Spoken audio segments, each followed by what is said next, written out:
Halo teman-teman, ketemu lagi di channel B Eduka. Kita akan membahas soal tes CPNS TIU yang khusus mengenai penalaran. Oke, kita langsung ke soal yang pertama. 5 orang perenang A, B, C, D, E mengikuti suatu perlombaan. B mendahului A didahului E, C berada di depan E, A mendahului C. Perenang yang menjadi juara kedua adalah oke, berarti kita mulai dari di sebelah sini adalah yang paling cepat, kemudian di sini adalah yang paling lambat. Tadi kalimatnya, yang pertama clue-nya adalah B mendahului A. Berarti B dulu, B itu lebih cepat, kemudian di sampingnya ada A. Lalu D didahului oleh E, sehingga E dulu baru D, ya. Berarti E, kemudian baru D. Lalu C berada di depan E, berarti C ada di sini.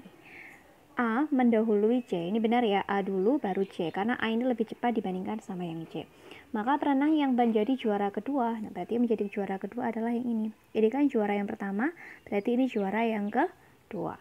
Berarti yang menjadi juara kedua itu adalah si A. Oke, gampang ya. Kita langsung lanjut ke soal yang nomor 2. 5 orang pedagang sayur menghitung hasil penjualan dalam satu hari. Pedagang C lebih banyak menjual sayur daripada pedagang D, tetapi tidak melebihi pedagang A. Penjual sayur pedagang B tidak melebihi pedagang E dan melebihi pedagang A. Pedagang mana yang hasil penjualan sayurnya paling banyak? Oke, berarti kita mulai dari yang di sini yang paling banyak. Lalu yang di sini adalah yang paling sedikit. Tadi clue-nya adalah pedagang C lebih banyak daripada yang D. Berarti C lebih banyak dibandingkan sama yang D. Tetapi tidak melebihi pedagang A. Berarti A lebih banyak dari yang C ya. Lalu penjual sayur pedagang B tidak melebihi pedagang E dan melebihi pedagang A. Berarti yang B ini dia lebih banyak dari A tetapi lebih sedikit dari yang yang E. Yang pedagang B ini dia lebih dari pedagang A, tetapi tidak lebih dari pedagang E. Nah, karena dia lebih dari A, berarti B itu posisinya di sini, dan karena dia tidak lebih dari E, berarti E itu posisinya ada di sini. Maka pedagang yang penjualan sayurnya paling banyak, berarti yang ada di sini ya, yaitu adalah si E. Gampang. Kita lanjut ke soal nomor 3. 5 orang karyawan ABCDE tinggal dalam satu kos, masing-masing memiliki cara yang berbeda menuju kantor. E selalu berangkat paling dulu atau paling akhir, lalu D selalu berangkat lebih dulu daripada A, B selalu berangkat lebih dulu daripada C. Jika B berangkat di urutan keempat, siapakah yang berangkat terakhir? Oke, berarti sekarang kita bikin penomoran ya, nomor 1, nomor 2, lalu nomor 3, nomor 4, dan nomor 5. Oke. Nah, jika B berangkat di urutan keempat, berarti B ada di sini. Nah, kita kembali ke clue yang ini, yang ketiga. B selalu lebih dulu dari C, berarti B dulu, C-nya di nomor 5. D selalu berangkat lebih dulu daripada A. Nah, ini kita cek yang di sini dulu ya. E itu selalu berangkatnya paling awal atau paling akhir. Nah, karena posisi paling akhir itu sudah ditempati sama yang C, maka E ini berangkatnya adalah nomor 1. Lalu D selalu berangkat lebih dulu daripada A. Berarti D dulu, baru A.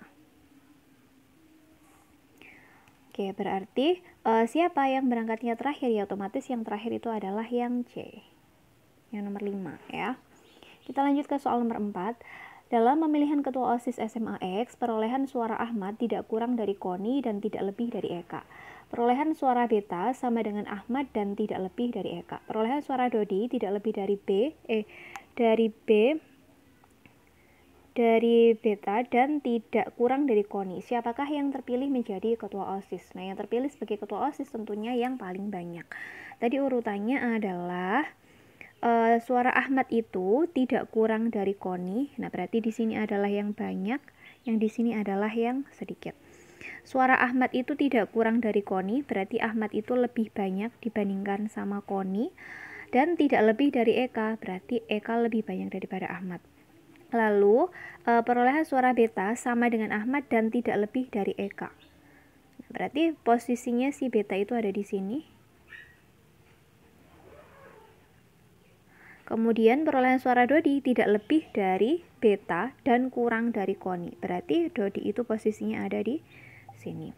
Lalu siapa yang terpilih sebagai ketua OSIS? Tentunya yang hasil suaranya paling banyak, yaitu si EK. Berarti yang C.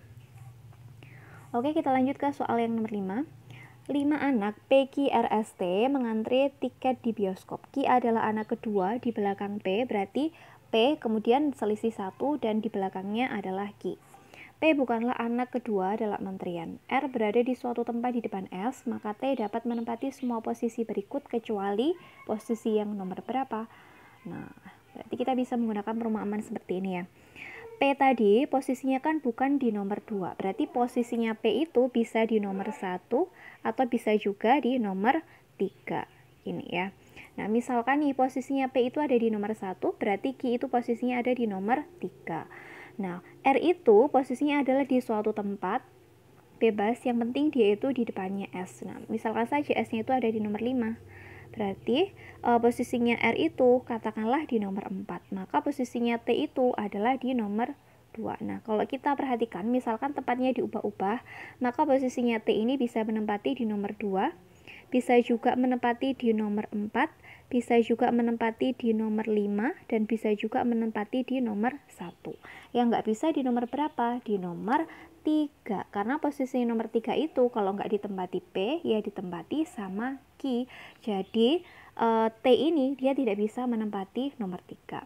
Kalau teman-teman masih bingung, bisa di capture dulu ini bagian ini, kemudian nanti bisa dipahami ulang gitu ya. Kita lanjutkan nomor 6. Nilai ulangan matematika Andi lebih tinggi dari Dika. Nilai Dita lebih tinggi daripada nilai Ani. Nilai Sinta lebih rendah daripada nilai Dika, tetapi lebih tinggi dari nilai Dita. Urutan nilai dari yang terendah hingga yang paling tinggi itu siapa? Oke, berarti di sini adalah yang tinggi, lalu yang di sini adalah yang rendah. Tadi nilai ulangan Andi itu lebih tinggi daripada Dika, berarti Andi itu An ya, kemudian ada Dika. Lalu nilai Dita itu lebih tinggi daripada nilainya Ani. Berarti nilainya Dita, kalau Dita itu berarti D. Lalu Ani itu adalah Ani adalah A saja. Kemudian nilai Sinta lebih rendah daripada Dika, tetapi lebih tinggi daripada nilainya Dita. Berarti Sinta itu posisinya di sini. Ya, maka urutan nilai dari yang paling rendah hingga yang paling tinggi, berarti yang paling rendah itu mulainya dari sini ya. Siapa? Ani, Dita, kemudian Sinta, lalu Dika, dan yang paling tinggi itu adalah Andi. Berarti tadi Ani dulu, Dita, kemudian Sinta, lalu Dika, dan yang terakhir adalah Andi. Berarti opsi yang B ya. Ani, Dita, Sinta, Dika, dan yang paling tinggi adalah Andi. Oke, gampang ya. Nah, itu tadi adalah beberapa triks untuk mengerjakan soal yang berkaitan dengan perubahan posisi seperti itu. Nah, semoga penjelasan yang aku berikan bisa bermanfaat buat teman-teman nantinya dalam mengerjakan soal-soal tes CPNS. Sukses buat teman-teman semua. Sampai ketemu di video yang selanjutnya.